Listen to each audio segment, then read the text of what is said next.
Hi, welcome to the program. I'm DJ Sixsmith. You're watching Sit Down. Absolute pleasure to be joined by Isaac Wright Jr., lawyer, the guy who inspired this show for life. Yes. How's everything going? Nice to meet you. Everything's good. Pleasure to meet you. When I think about your story, it can be cliche, but only in America. I mean, the fact that you had all this happen to you, the show is now inspired based on what you went through. What's it like to kind of process everything that you went through in your life? I mean, it obviously can be surreal at times, but you know, also when it causes the reflection, you know, it can be pretty emotional. Mm-hmm. And for me, even more so because, you know, I've never, through this whole process, I never had a chance to really reflect on my own pain. I spent so much time fighting that I didn't really take the time to reflect on what I was actually going through. And watching the show and, you know, moving through this process with Nicholas being on set and watching everything, you know, it just brought back memories and experiences that were very, very, very emotional for me. What were the toughest parts for you to kind of relive? The disappointments. I mean, in the series, you're going to see that he's going to be experiencing some disappointments. I heard no more times, much more times than I heard yes. And so, you know, the disappointments is huge. The biggest thing and the most major, however, is you know, is the separation from family, and you'll be seeing that in For Life also. That's a incredible burden to carry. It's incredibly emotional and destructive in a lot of ways to deal with that separation and, you know, watch life go on in your absence, to fret for your loved ones. I mean, my daughter was very young. She was 5 years old. And growing up, a little girl growing up without a father can be very challenging for a young lady.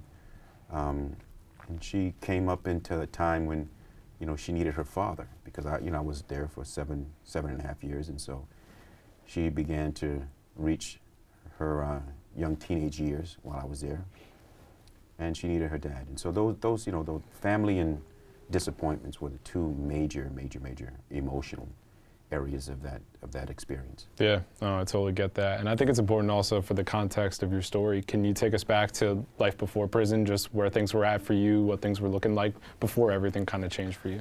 I was married. I was married to Sunshine Wright. She was a member of the Cover Girls, which was a huge group at the time, 3-girl group. I had an independent record label. I had pretty good artists. I mean, one of the artists was on, her name was LaShawn. She was on Doing It. She was a girl that did Doing It with LL Cool J's. I forgot the name of his album, but I know the song was Doing It. Doing It is a huge... In some big circles here at this point, yeah. Yeah, so I was actually on top of the world when this happened, and like a lot of people did back then, you know, especially in the industry, they made a few dollars. They left New York, the city area, and they moved out to Westchester. They moved to New Jersey. I moved to New Jersey, and you know, not too long after I moved to New Jersey, I was doing life in prison. So what do the days look like in between there? Like, how did it go from you're on the top of the world to you're in prison? You know, I moved, I mean, there was a prosecutor that had already been doing things that were not in line with the law. Like what? You know, there were people he were investigating and arresting and ordering destructions of police reports. He was targeting innocent people with wealth, and through the use of informants, making arrests and seizing property for forfeiture for his own gain. He was using forfeiture assets to enrich his office. He skimmed money from those assets to enrich himself. I think at some point the expense accounts on the detectives' credit cards in the office was attached to the forfeiture. Wow. And so instead of turning the forfeiture over to the state, you know, he used it to his own gain. That gave him incentive to do to do a lot of wrong things, to operate outside of the law with the inherent power that a prosecutor has, and especially a head prosecutor. That's what he was. He wasn't an assistant. He was the chief law enforcement officer in that county. And just for the record, that a head prosecutor is a law enforcement officer. Most people don't know that. Right. It's important to say that. Yeah. But they are the chief law enforcement officer in the county that they operate in. There was incidents where he owned a gas station with a brother of one of his detectives. They owned it together. He was stealing from the brother, and at one point he was trying to get rebates from the owner of the owner of the rig who was delivering gas to his station. He didn't sell enough gas to get the rebates, and so when the rig owner refused to give him rebates, he threatened to plant cocaine in his rig, in order to take his rig into basically ruin him. I mean, this is what he did with his power. And so when I moved to New Jersey, I moved in to a situation that had been percolating like that for a very long time. Right, and they're trying to make an example out of you, given everything that was going on at that point. Yeah, they when I was arrested, the very first thing that they tried to do was extort me. They tried to extort me out of $500,000. And how did they do that? What was the process? They put me in a room. They arrested me. They put me in this room, and one of the detectives came in and sat down with me, and in front of me was a one-way glass. It was black, so I couldn't see on the other side, but I knew that there were other law enforcement officers watching this interrogation. And the very first thing he did is he said, listen, we can make all of this go away. We know that you have a safe in your house, which I did. We know that there's about $500,000 in that safe, and we're in there right now searching, and we want the combination. And so I wouldn't give him I told him there's no $500,000 in the safe, and I wouldn't give him the combination. Ultimately, they broke in, and there was no $500,000 in the safe. So they were trying to figure out where this money was. Evidently, some informant supposedly had told them that I kept at least $500,000 in cash, hidden around. So when they didn't find it in the safe, they were like, listen, we can make this all go away. Tell us where the money is, give us the money, and we'll ensure you'll be out of here tonight on bail. And you're gonna have to go through the system, but you won't do any jail time. And they also wanted me to, they wanted me to be an informant. And I refused. I refused to do that. I was innocent, and there was absolutely no way that was something that I was going to do. So they decided that since I wanted to play hardball, they were going to make an example out of me. And that's what they did. So you knew you were innocent. You obviously knew the criminal justice system was broken at that point, let alone what it is today. When you get into the whole thing, what were your expectations? Did you think you were walking out of there? I actually didn't know it was broken. Yeah, at that point you didn't realize it. At that point, I had absolutely no idea what was getting ready to happen to me when I initially got arrested. I mean, when I say I had no idea, the things that they did were so far away from real thinking about what happens within the criminal justice system and within law enforcement that it was just, I quickly understood that I was going to prison for the rest of my life. I mean, the things that I saw them doing to me and the things that they were doing to make sure that what they were going to do stuck, there was no doubt in my mind that I was going to prison for life and that there was nobody that was going to help me. I mean, there was one instance when I was arrested. It had to be the middle of the night. It had to be like 2, 3 o'clock in the morning. I was in a cell, a holding cell. I think it was in Franklin Township. And a guy in a suit came in. I thought my family had, they realized I was arrested. I had called my attorney, called an attorney in, So the detective came in with a guy in a suit. They walked up to the cell. The guy in the suit stuck his hands through the bars, and I shook it.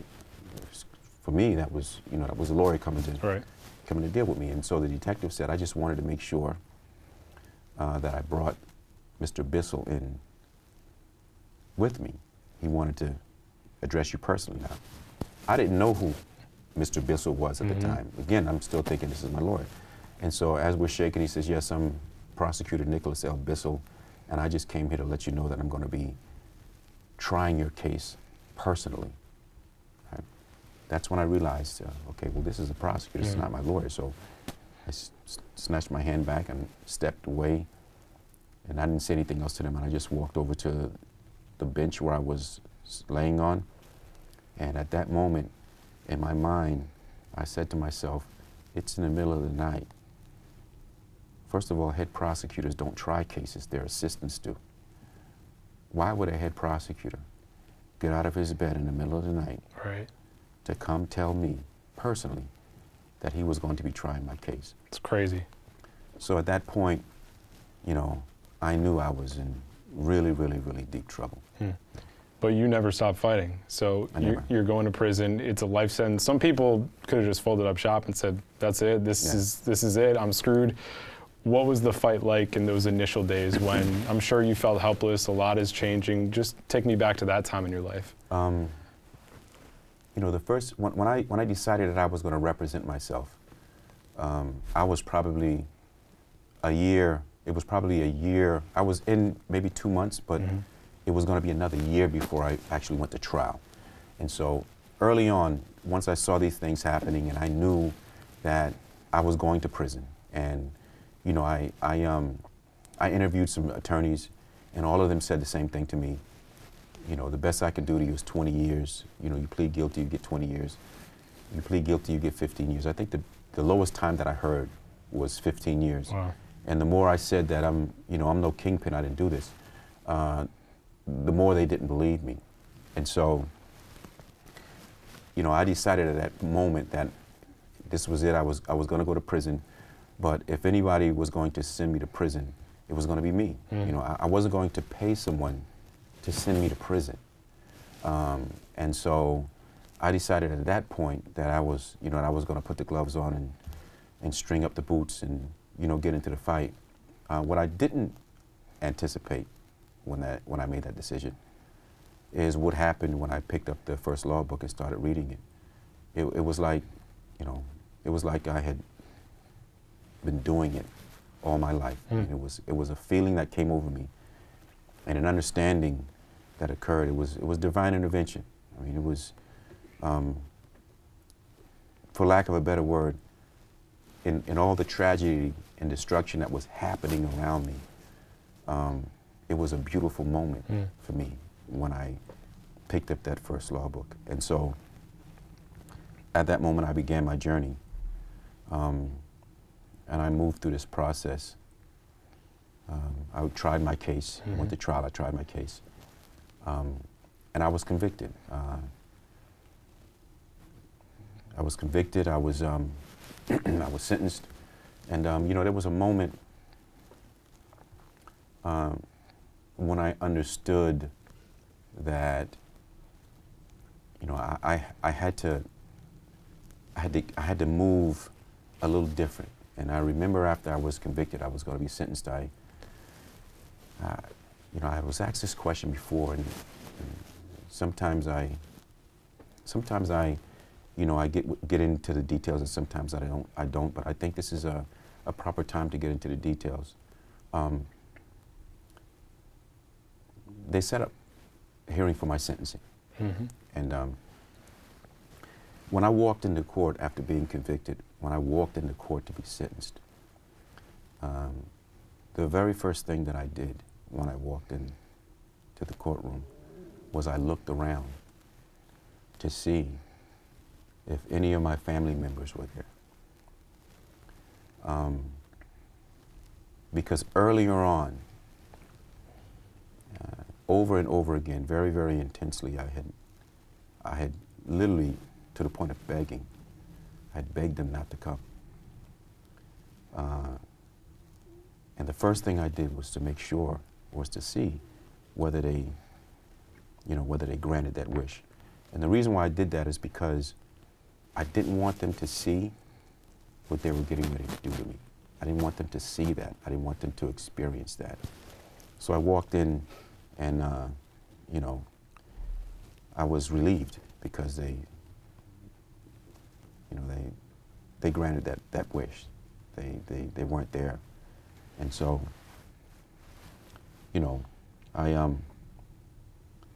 I stood up to get sentenced. And as I stood up, the prosecutor, he stood up. And right before the judge was handing down the sentence, I saw him move. It caught my attention, so I looked to the side, and he was leaving his table. And that was very strange because the hearing was going on. He left his table, and he walked up to the judge's bench. And I'm getting sentenced, the judge is talking. And so I'm looking at him. He walks up to the judge's bench, and he turns his back to the judge so that he can look at me. And as he turned his back looking at me, the judge gave me the life sentence on the kingpin charge, and he started smiling at me. Wow. Right? So he left to make sure that he could look at me in my eyes and he could smile at me while I was getting a life sentence. And so now, when I got the life sentence, everything else was a buzz. I know I was getting a lot of other sentences, a lot of different other convictions, but I didn't really hear it. It was just, he was looking at me, I was looking back at him, and I was smiling back at him. So we were, I think I might have gotten 70, 80 years on the other sentences. So I had the life, plus I had the time on the other sentences, but through that process, we were just standing there, looking at each other, smiling. Him smiling at me, and I'm smiling back at him. We were obviously doing it for different reasons. How did you smile in that moment?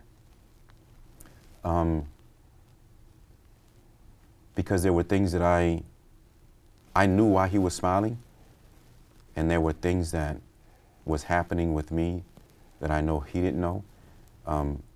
The smile was not a reflection of what was happening inside me. I was hurting. Mm-hmm. I mean, it was a devastating moment, and there was a lot of pain going on inside me. But he was smiling because he got his victory. Right. He made that example. But what he didn't realize is that I knew I was going to prison. And everything I did, from the moment I realized what was going to happen to me, even during the course of trial, every waking moment was not to get a not guilty verdict. That was never going to happen. Everything I did was understanding that they were going to get me in prison, but the end result was to keep them from keeping me there. And so he was smiling for the moment, and I smiled back at him for the future, because he didn't understand that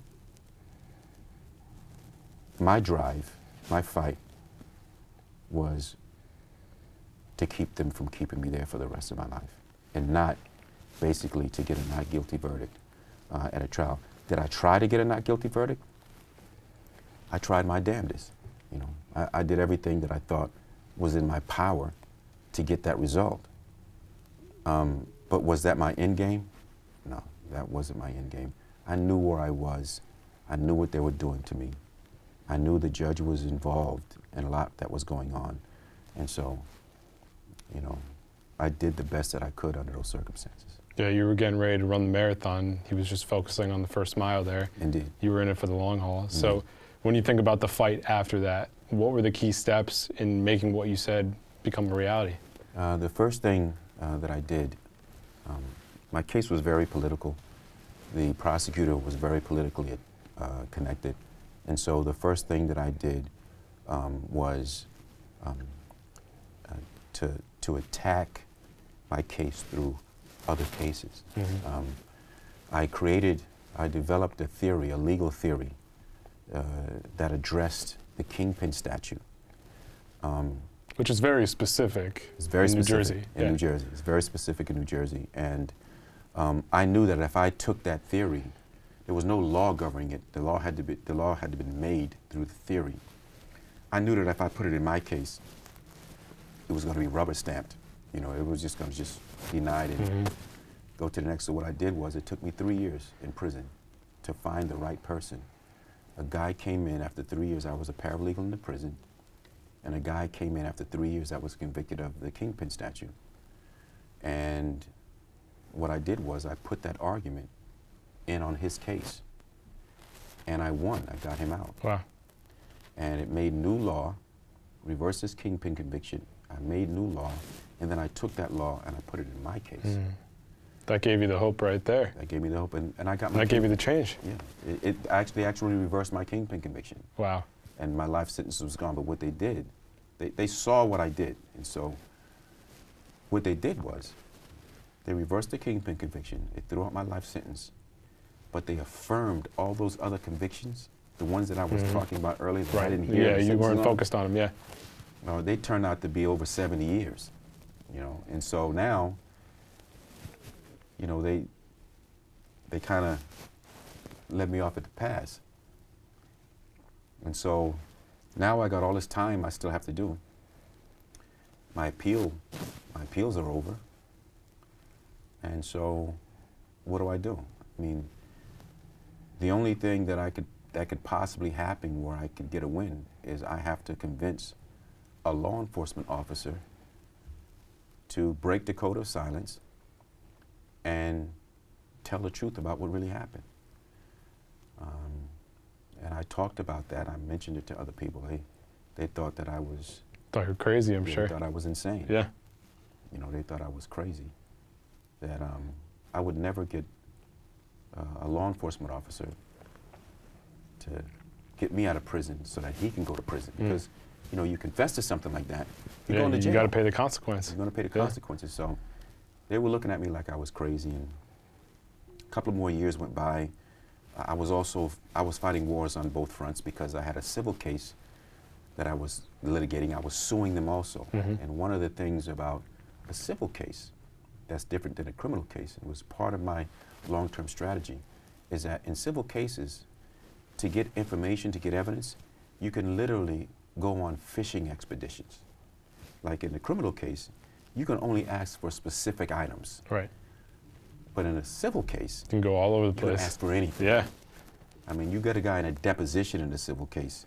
There's no judge there. You can sit there with him for 8 hours, and it could turn into a harassment. You can ask him what he was doing in his mother's womb. Right. Yeah, you have the runway. You have the runway, yeah. You know, and so the civil litigation had its advantages for me because I could go after evidence that I could never go after in the criminal case. And what happened is I won a motion probably in my 5th year in prison.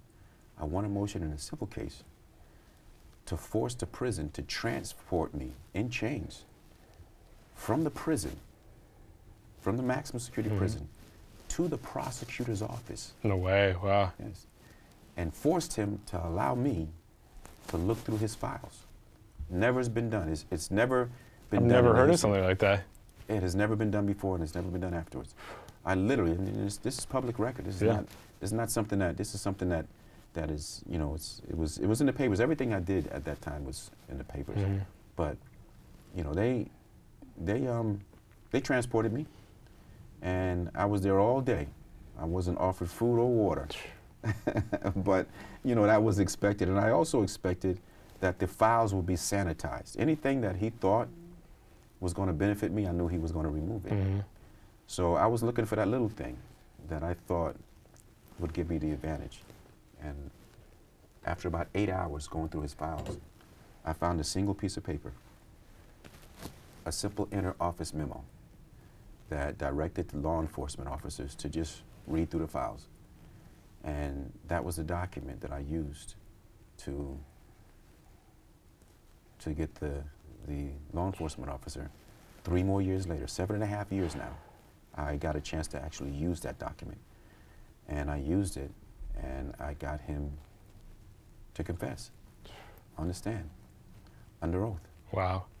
He broke down, and I mean, 7.5 years later, I was 1,000 times better now, because I had done hundreds and hundreds of cases as a paralegal. Yeah, you had all that time. I had all that time. Yeah. So I just got better.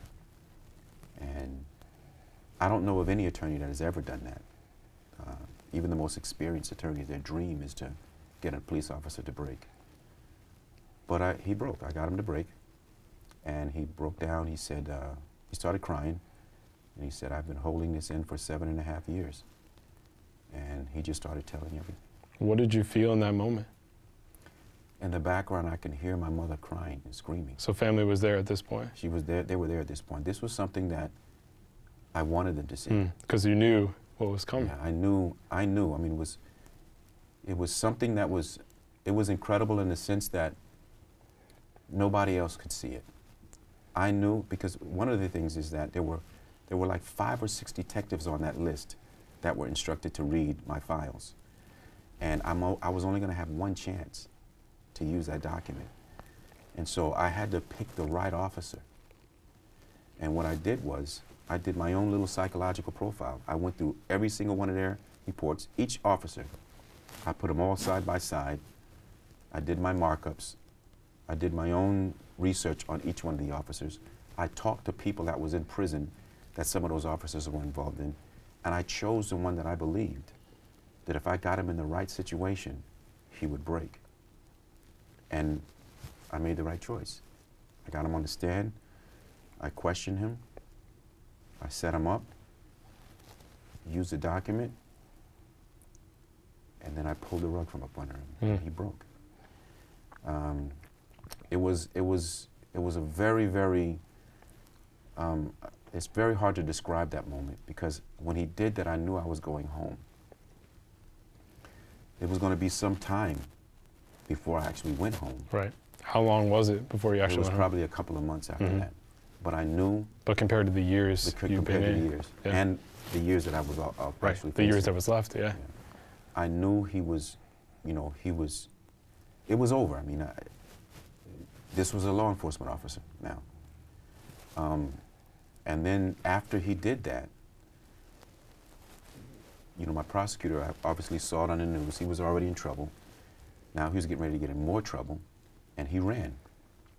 The feds, they caught up with him in Vegas, tried to talk him down. They couldn't. When they broke into his room, his hotel room door, he put a revolver in his mouth and he killed himself. Wow. Looking back on that, you know, those things weren't even the most significant thing. But what most people don't know about that journey was, before that hearing happened, when the police officer confessed, they offered me a deal to be home in 2 years. And I turned it down. It was like, we're going to take you back to trial on the Kingpin and give you life, and you're going to have all this other time that you still have on these sentences, or we can end it now. You can be home in 2 years. You're a man of your convictions. Yeah, I was, you know, the thing is that they took 7.5 years of my life. They took it from me. And I then couldn't turn around and give them 2 more years. You took 7 years of my life, 7.5 years of my life from me. You just ripped it away from me like it was nothing. You can't get that from me. I'm not going to give you that. I would die in prison, an old man, before I was going to give them a second of my life. So I rolled the dice. And while everybody thought I was insane, you know, I got the guy, I got him to confess. That was your MO the whole time. You bet on yourself, you put in the work, and you found the right way. So when you did get out, I mean, I talked to Brian Banks, who had his case overturned a few years back. He remembers that exact moment, that exact date. What stands out to you about that moment when he got out? It's actually on YouTube when I got out. When was the last time you watched it? Oh, it's been a while. Yeah. I haven't seen it in a while, but I remember when I remember finding out first when the prosecutor killed himself. I was still in. I was in the hole. Wow. You know, and a police officer came to me and said, Bissell's dead. You know, some things had happened on my unit that upset me a great deal with the officers. They did some things to me that was very upsetting. And an incident was going to occur. A sergeant came up from when I was in the beginning, 7 years ago, when I was in the older jail. And he had, you know, he treated me okay back then, so I had no issues with him. And he talked me down in order to keep the goon squad from coming in on me, because it would have been a really, really bad situation if they came in. So he came in and talked me down. And he was like, you know, you got to go to the hole. And I understood that, so I went. And while I was there, I hadn't eaten for like 4 or 5 days because of another situation that happened. But while I was there, he had killed himself, and the police officer just came by the cell. He didn't even stop. He came by like it was a drive-by. He said, "Oh, by the way, Bissell just killed himself." No way. He kept walking. Unbelievable. Yeah, so that's how I found out. And then I got out, I think a week later. Mm-hmm. A week or two later, I got out. And, you know, I can't describe the feeling. It was an incredible feeling on one end, and then it was still a very sickening feeling on the other, because at this time, there was a new prosecutor in, obviously, and it was a lady. Mm-hmm. I think her name was Marilyn Campbell or something like that. She vowed to prosecute me again and send me back to prison for life. She vowed that that's what she was going to do. And so I knew at that point in my mind there was another battle. I was out, but The battle's not over yet. The battle's not over yet. Yeah. And so when she said that, the media came to me and asked me how I felt about it. And I said to the media, I said, well, you know, I can't wait for another trial. I'm ready for it. But in this second trial, 10 times the amount of misconduct is going to come out than what they heard in this hearing. You know, so if they want to take me to trial, that's fine. I'm going to get acquitted. Mm-hmm. But the collateral damage from this one is going to be huge. So Have at it, right? you have at it. Yeah. And maybe a month later, they dismissed the case. And I eventually got everything wiped out. My record is clean. And I think what's amazing also is that after you get out, you get your law degree. You're working as a lawyer now. Yes. I mean, you're working and doing things for people Yes. that you didn't have the opportunity to take advantage of. So what's been the most amazing part of that experience? There's two parts to that. One is the journey itself. I mean, you look, I did 7.5 years in prison. I did 7 years in college pursuing the law degree, 4 years undergraduate, 3 years law school. And then the Committee on Character, after graduating from law school, I passed the bar the next year. The Committee on Character investigated me for 9 more years before they actually gave me a license. And so, you know, if you count it up, 7.5, Mm-hmm. 7, and then 9, you know, that was a long journey. And so It's over 2 decades of your life we're talking about. took 2 decades of my life. But the thing is that when I was in prison and I would go into the law library, and this is the second part of that, I'd see all these guys in there, you know, trying to study their case. And some of them would come up to me after, you know, writing little briefs and things, and, you know, they asked me what I thought, because I was also a paralegal in prison. Right. And I'd read this information, I'd read these papers, and, you know, they had no clue what they were doing. And what was tragic about it is that they didn't even know that they didn't know what they were doing. Some of them I was able to help, but I couldn't help everybody. I was just one person. And so when I got out, you know, there was this feeling. And, you know, these are people, and you got to remember something, that you got people in prison This is not just about people in prison who are not guilty. This is also about the guy that stole a bicycle and got 30 years. Mm-hmm. You know, this is also about people who are overcharged and over-sentenced.